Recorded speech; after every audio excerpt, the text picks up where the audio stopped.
मैया भक्त तन के दुखावा मिटावत आवले, अपना शिष्या के दुखावा मिटावत आवले।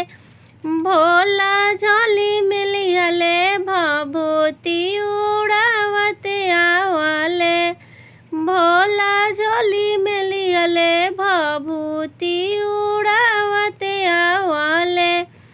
हमारा भोले बाबा के बड़े बड़े जटावा, हमारा भोले बाबा के बड़े बड़े जटावा, बड़े बड़े जटावा हो बड़े बड़े जटावा, बड़े बड़े जटावा हो बड़े बड़े जटावा। जटवा से गंगा के बहावत आवले, जटवा से गंगा के बहावत आवले।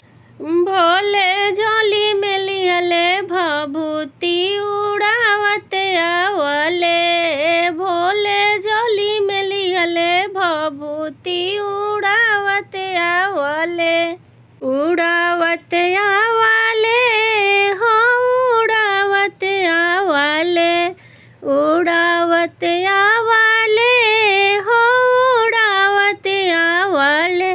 सब रोगवा बलैया मिटावत आवले, सब रोगवा बलैया मिटावत आवले।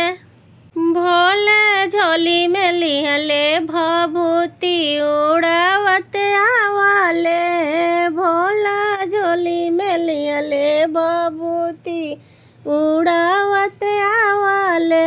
हमारा भोले बाबा के गलावा में नागवा, हमारा भोले बाबा के गलावा में नागवा।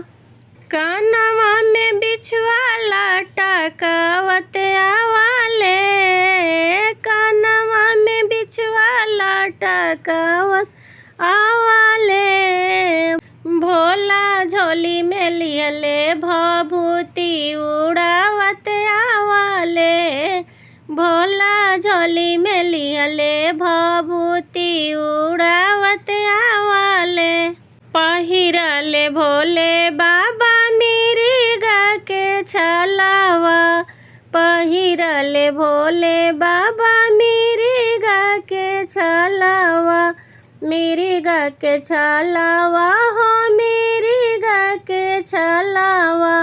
हथवा में डमरू बजावत आवले, हथवा में डमरू बजावत आवले। भोला झोली में लिहले भभूति उड़ावत आवले, भोला झोली में लिहले भभूति उड़ावत आवले।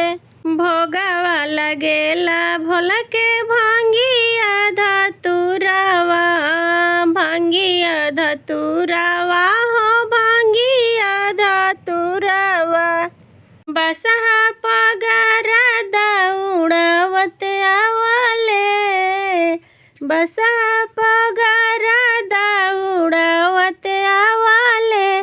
भोला झोली में लिहले भभूति उड़ावत आवले, भोला झोली में लिहले भभूति उड़ावत आवले। हर हर महादेव।